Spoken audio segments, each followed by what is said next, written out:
Ang dami, sabay-sabay silang umaano, sabay-sabay na bumubukad-kad yung flower niya. Sobrang dami, oh.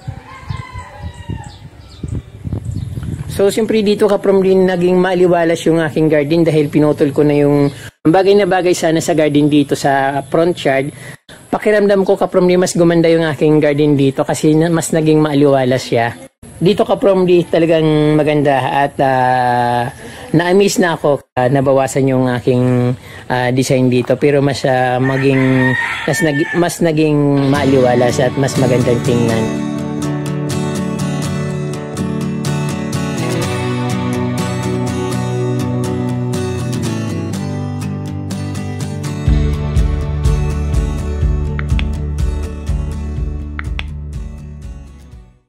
Hello mga ka-From Day, magandang araw po sa inyong lahat at welcome back sa Certified From Day channel. Kung bago lang po kayo sa aking YouTube channel, huwag niyo pong kalimutan mag-subscribe at pindutin po yung notification bell para updated po kayo sa aking mga bagong post na videos. Ngayon po ka-From Day, papakita ko po sa inyo yung aking bagong front yard. But before anything else, panoorin po muna natin yung aking mga preparation bago ko pinaganda ang aking front yard at syempre yung ginawa kong sacrifice doon sa aking ginawang poste para sa aking yellow bell or alamanda plants. Tara, let's go. Hello mga ka-From Day, magandang araw po sa inyong lahat. At ito, 2 days na ako nagpe-prepare para sa gagawin kong poste dun sa alamanda yellow bell plants or alamanda plant. Kasi ayun, nagiba na. Katulad nung pinakita ko sa inyo na nagiba na yung aking yung tukod o yung aking pergole na ginawa para sa alamanda saka garlic vine. Then ayun nga ka-From Day, siyempre nasasayang din naman akong hindi gawin at nasasayang talaga akong pabayaan kasi ang daming bulaklak tapos ang tagal kong inalagaan niya. Siguro mga magwa 1 year na siyang tinanim ko doon kasi nung di ba almost 1 year na itong bahay nung last May nag 1 year na ito nung lumipat ako dito. So kung gaano katagal yung mga halaman doon sa harap na parang kasabay din siya ng bahay na parang itinayo ko. So ayun. At ayun nga ka-From Day. So ito yung ginagawa ko, kumuha ako ng buhangin sa ilog. Tapos bumili ako ng 5 kilong simento. Yun, pinaghalo ko. Tapos yung dapat sa malaking timba ko ilalagay kasi inisip ko baka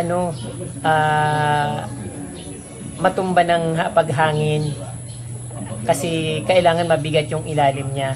Tapos naisip ko naman masyadong malaki yung hukahin kapag timba. Tapos ganun din naman yung height. Kaya nakita ko yung mga bottle ng mineral water na medyo malaki-laki, yung 6 liters, pinagdugtong-dugtong ko para maging tumaas yung hanggang dito yung babaon ko. So ibabaon ko siya, tapos ito yung dito nakapatong yung poste. So ayun. Kaya yung papatuyuin ko muna yung sa ilalim bago ko ipatong yung tawag din yung tubo na ilalagay ko para hindi siya umilalip kasi ayun kung ano nilang tinutukuran ko kasi talagang wala akong alam ka-From Day sa mga ganitong bagay. Pero syempre magagawa ko naman kung gustuhin kong gawin. Kaya ayan. Sana matapos na ito. And then ayun, malapit na matapos. So ihalo ko na ito.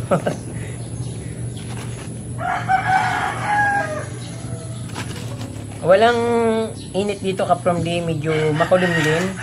Katulad din sa ibang lugar. Pero sa ibang lugar daw maulan.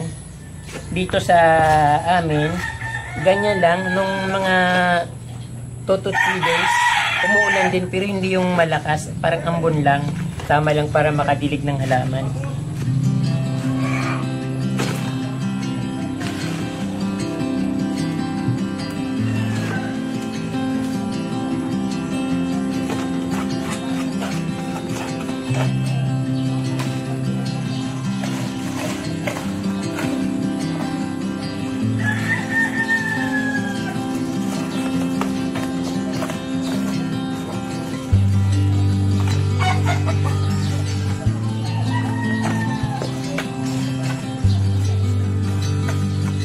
So ayan ka-From Day, papatuyuin ko muna ng konti yung simento na nilagay ko, tapos saka ko ipapatong yung tubo At ay para ano, hindi siya lumubog sa ilalim kasi gusto ko medyo mataas yung ano, tubo. So hindi naman siya mahuhugot kasi nilagyan ko ng ganito yung ano, kabilya sa loob ng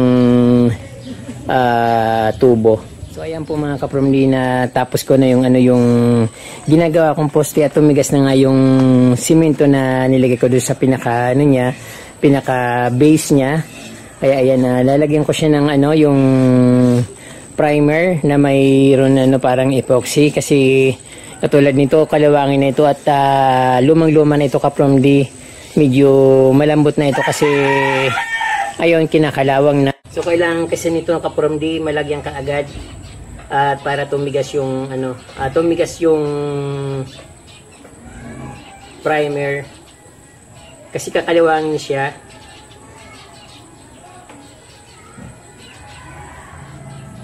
Ito kapromdi, bakit ito naka ano, diretso? So actually babaliin ko siya pa ganun, kaya lang iniisip ko kung didiretso ko ba or ganyan na lang para may ano pa itaas. Kasi dito ko naman siya itatali, hindi naman kailangan siguro na ano, kailangan may pag-ganun pa dito. Pero mas maganda siguro kung itutupin ko siya pag ganun. Pag-isipan ko. Na ano kasi ako nako-confuse kasi ako dito kasi baka pag inis ko baka pag ano, hindi pa siya masyadong matigas, pag binali ko siya pag ganun, ano, baka masira yung simento. But ito kasi kapromdi yung nasa ano, yung nasa loob ng tubo, pinadiretso ko pa ilalim para pag binuhat ko siya hindi mahuhugot. Bali nila ko siya dun sa ano, sa ilalim, parang ano, pinaganong ko. So pag binuhat ko yung poste, kahit na mabigat yung ano, hindi siya mahuhugot, or kahit na kaunti lang yung nakakapit doon sa simento.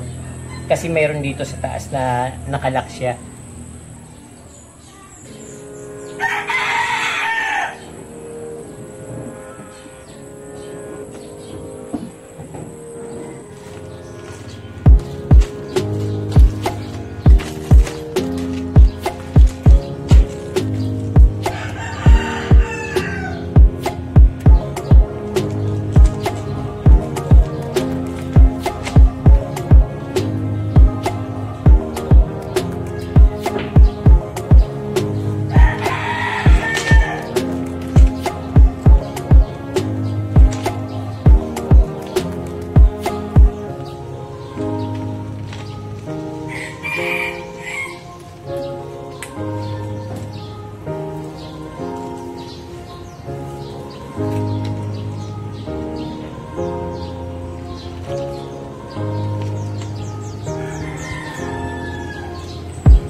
From di masyado palang malalim yung pagkahukay ko nung ano, para sa babaunan ko nung poste. Kaya lang mataas din naman kasi yung ano, yung semento na anino ko, sabi ko dapat nakalabas lang ng ganun. Pero okay lang kasi masyado palang ano, masyadong mababa yung ano, ito yung tubo. Kaya ayan, tinasan ko na lang konti.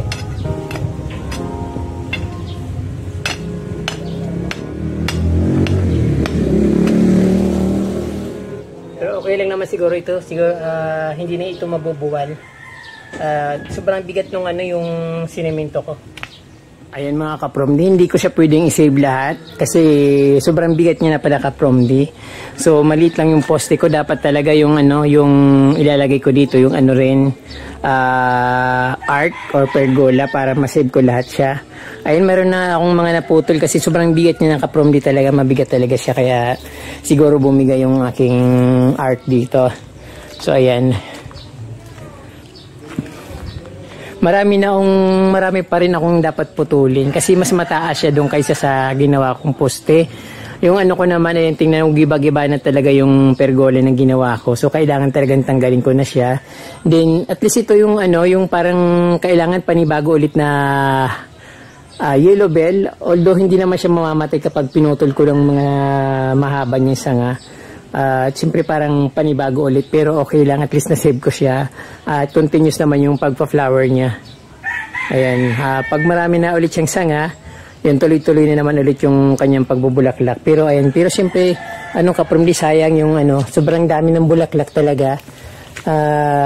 Sa iba nakikita ko pa isa-isa lang yung bulaklak, pero ito yan, ang dami, sabay-sabay silang sabay-sabay na bumubukad-kad yung flower niya, sobrang dami,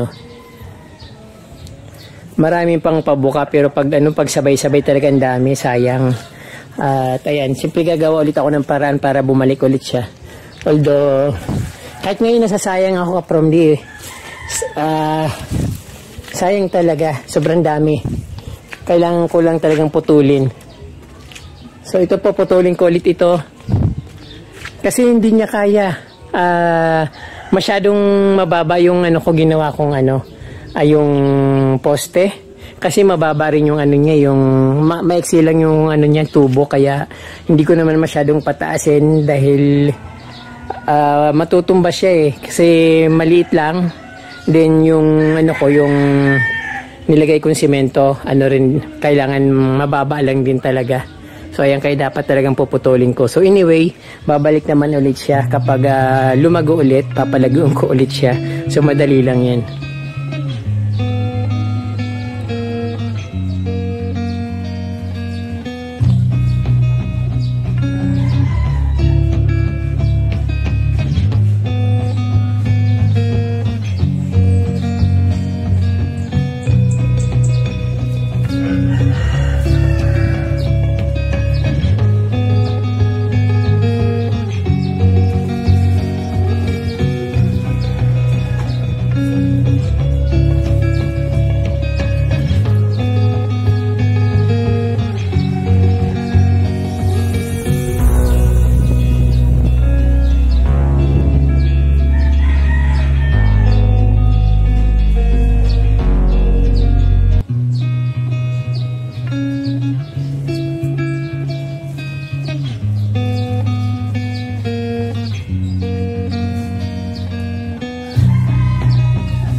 Ayan kaprom, hindi talaga kaya ng yung talagang ibabalik ko lahat. Talagang kailangan kalbuhin ko para maging katulad nung dati ulit. Kasi pag hindi pwede. Sobrang mahaba pala yung kaprom at napakataas na nung mga na yun, ng mga sanga. Ayun, siguro babalik din naman yung mga ilang linggo lang, babalik na yung. Kaya lang siyempre sayang ng mga bulaklak. Pero at least, magiging stable na sila dyan after nito. At yung lamog na yung mga balat niya. Tumatama sa bakal na ginawa ko sa kabilya. Ayan, magkasugat-sugat na yung mga balat. Hindi ko alam kung kailan ulit siya gaganda. Pero siyempre gagawin ko ulit siya ng paraan para bumalik sa dati. Ayan. At sobrang sayang talaga kasi napakaganda niya na dati. So ayan, sana sa mga susunod na araw, sa mga susunod na buwan, gumanda ulit siya. Pati yung sa kabila kaprom gusto ko na rin siyang tanggalin kasi hindi na siya pantay. Ayun yung nakalagay dyan yung garlic vine. Parang hindi na rin siya magandang tingnan dyan. Ay nagkalasog-lasog na yung mga halaman ko dito. Pero sigurado naman may babalik ko ulit yung kaprom So konting tiis lang. So ayun na, ulan na.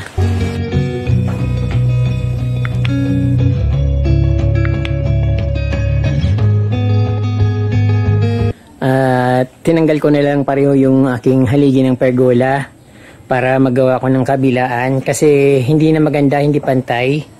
Although yung garlic vine hindi ko pa tinanggal, so tinalian ko lang siya sa taas para tuloy pa rin yung life niya. Kasi hindi naman siya nakakaharang, so tatalian ko na lang talaga siya ng doon ng tie wire para nakatayo pa rin siya. Kasi dito sa baba maganda naman siyang ayusan. So ayusin ko lang din, lalagay ko ng mga bromeliads, pati dito sa ground dito, inisip ko rin kung bromeliads din ilalagay ko dito. At yun nga kaprom, pinutol ko yung mga sanga ng mangga dito para mabawasan or lumiwanag dito sa aking front yard sa harap ng bahay. At yan ang dahilan kung bakit naging maaliwalas ang aking harap ng bahay dito. So ayan po kapromdi, puntahan na natin yung mga halaman at para ayun, ma-inspired ulit kayo maghalaman. So very excited po ako palagi kapromdi na ipakita sa inyo ang aking mga ginagawa dito, mga ganap dito sa aking garden. At syempre ayan, talagang nakakamiss din naman talaga kapromdi.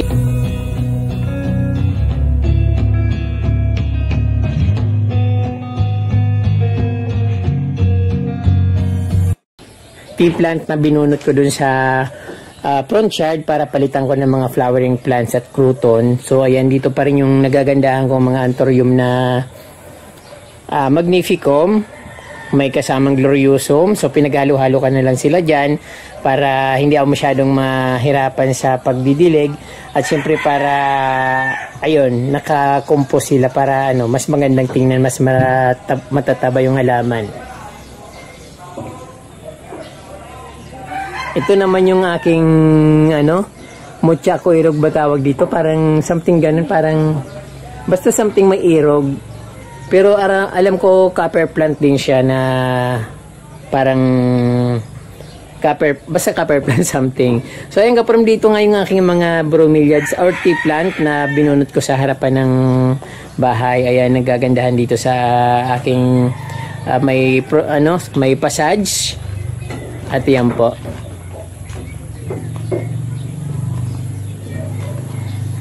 So, siyempre dito kaprom din naging maaliwalas yung aking garden dahil pinutol ko na yung, or inalis ko na yung aking mga dito, mga nakaharang na kahoy, yung pergola na ginawa ko. Kaya nang dahilan para magmukhang very maaliwalas, very cozy yung aking garden dito ngayon sa harap ng bahay. At ayun, siyempre maraming nabago.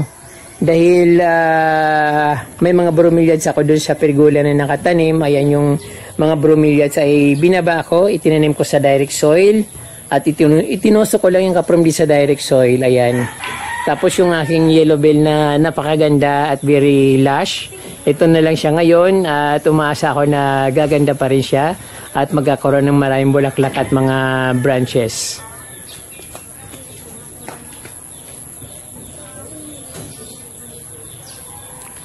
So itinanim ko na rin po kaprom yung aking dito, yung nag-iisang monaika. So very lush na nga siya kasi nasa paso lang siya. At parang may hinahanap siya something na gumaganda siya tapos biglang parang nagiging matamlay siya. Kaya inano ko na lang siya, dinirect soil ko na lang para just in case maka-absorb siya ng mga nutrients na galing sa lupa. Ayan, ang ganda ng aking colorful na plants dito. So, ganun pa rin po kaprom di, colorful pa rin yung mga aking halaman dito, yung front yard. Ayan, napakagandang tingnan at very maaliwalas na, napakaliwanag niya ang tingnan. Then, syempre yung aking dito, mga tinanim sa ground, yung mga pink lady, ayan ang biglang lush na siya kasi umaambon-abon dito kaprom di, although hindi naman lumalakas yung ulan, pero almost araw-araw umaambon lang, ambon lang kaprom di, pero ayun, mainit pa rin. Then, syempre, lumalaki ng aking mga eugenia plants dito, ang aking, one of my favorite plants, yung eugenia plant, tinanim ko na siya dyan. So, ayan, lumago na nga ito.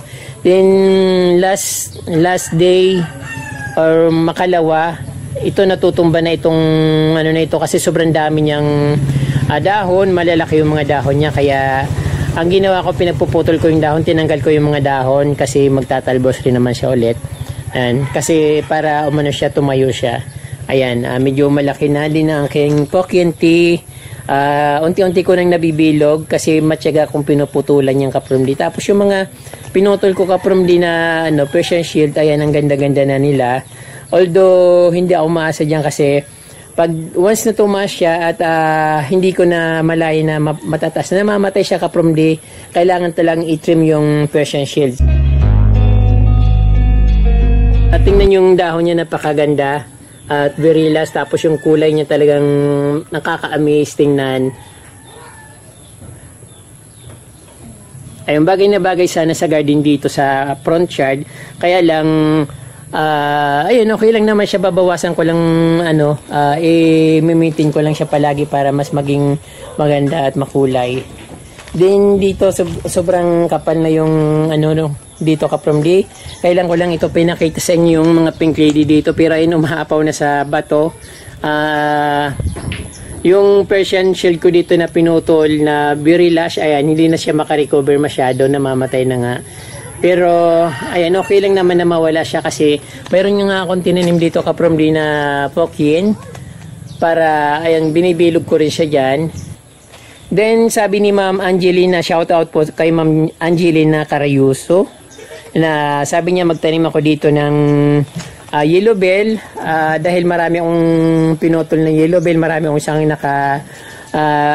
nakaabang. So sabi niya maglagay ako dito ng yellow bell sa may bandang wall para gumapang siya diyan sa fence na steel matting. So naisip ko rin yung Kaprom D, pero thank you kay Ma'am Angelina kasi pinaalala niyo ulit sa akin. So ayan po, maraming salamat po Ma'am Angelina Carriazo. Then ayan po Kaprom D, dito rin sa sa gilid sa kanto ng aking front yard, napakaganda pa rin Kaprom D, very colorful.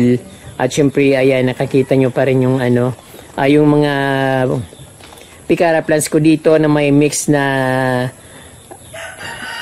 Persian shield, ang gandang tingnan. At yung mga tinatanim ko dito na flowering plants Kaprom D, ayan, yung binili ko na anong tawag dito, yung melendres plant, sobrang parang biglang nag-bloom siya, biglang dumami yung mga sanga niya, at syempre biglang nagtalbos na siya. So siguro mga ilang buwan lang may bulaklak na siya. Din ayan ang mga colorful na ko dito, crotons. Mas pakiramdam ko Kaprom D, mas gumanda yung aking garden dito kasi mas naging maaliwalas siya. Then tataniman ko rin ng ng yellow bell, para kahit ito tanggalin ko na itong dito, pero okay lang naman yan siya dyan para mas may design pa rin. Kasi yung yung garlic vine nandiyan naman, hindi ko naman tinanggal, although tinalian ko lang siya ng dyan ng alambre sa taas para hindi siya matumba, dahil vine siya Kaprom D, yung gumagapang na halaman. So pag walang gapangan, syempre mababagsak siya, kaya binakap ko ng dun sa taas, alambre. So syempre dito Kaprom D, sobrang ganda pa rin yung aking dito, yung mga bromeliads na tinanim.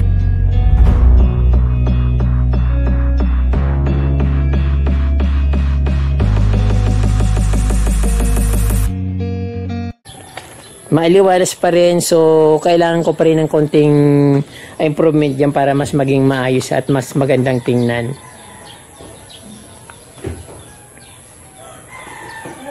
So ayun na aking mga bromeliads dito, naging maaliwalas.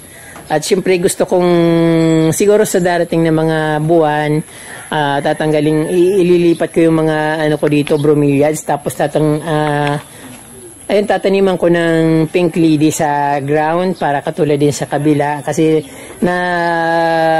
parang na-realize ko na magandang pink lady dito Kaprom D, tapos may mga stones na sa ibabaw, naka-design. So ayan, very green siyang tingnan, pero pansamantala yan muna kasi wala pa akong maisip na kung anong gagawin ko. At syempre pinaparami ko pa yung aking pink lady. So dito naman Kaprom D yung aking ginawang vertical garden. So ayan, medyo ganun pa rin, at least nadagdagan na yung yung pot, kasi bumili na ako ng pot, kaya lang masyadong mahal yung pot na mga ganyan. At yung puti naman Kaprom D, madali nang mawala yan. Parang may nga ako doon kanina, naputol kagad yung mga pang hook, pang sabit niya, kaya ayan, kukunti lang. So paunti-unti lang bibili ako ng paso para ayun, kahit papano nadadagdagan siya. Medyo mahal kasi yung paso na ganyan, pricey siya. So ayan.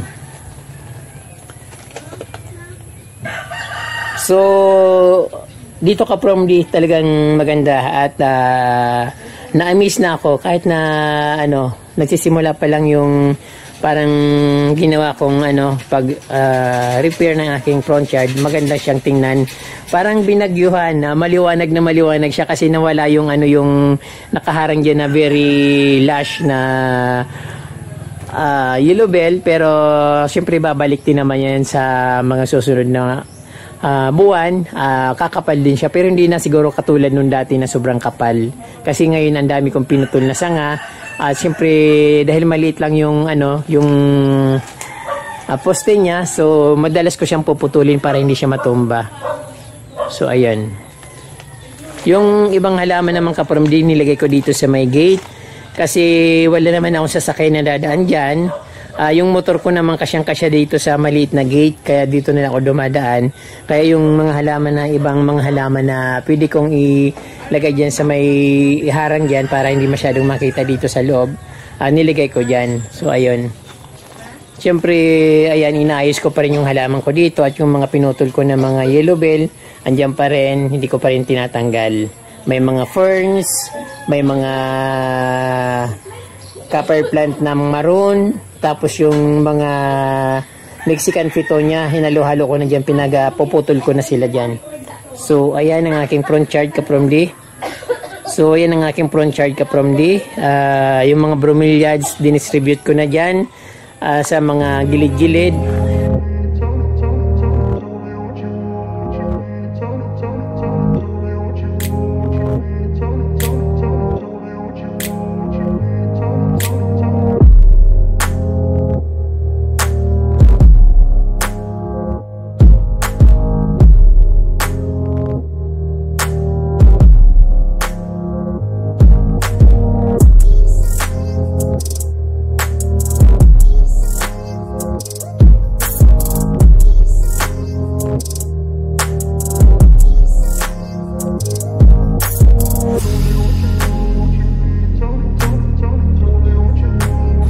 Hindi ko pa masyadong naayos dito, pero okay na rin naman. Konting konting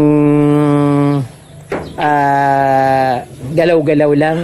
Okay na, maayos na siyang tingnan at siyempre very class yung dating ng aking white stones. Napakalinis at very white.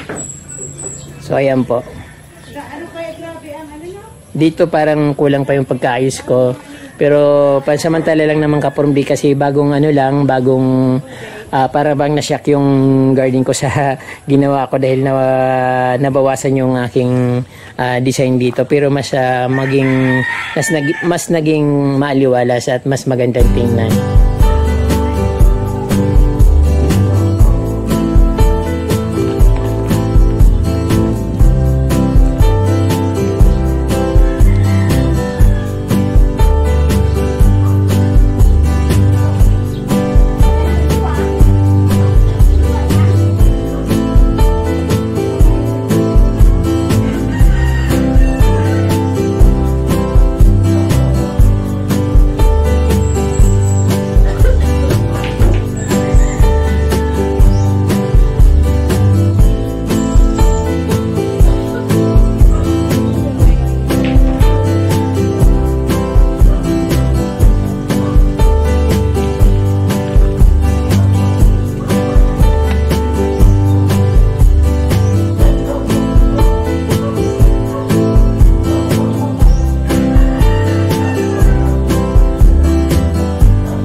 So ayan po mga kapromdi, nakita nyo po ang aking napakagandang front yard garden at talaga naman nakaka-amaze kahit na nawala yung napakagandang halaman dito na yellow bell, pero maganda pa rin. Kung hindi pa po kayo nakasubscribe kapromdi, huwag nyo kalimutan mag-subscribe at i-touch po yung notification bell para updated po kayo sa aking mga bagong post na videos. So ayan po, thank you, muchas gracias, and Diyos mabalos.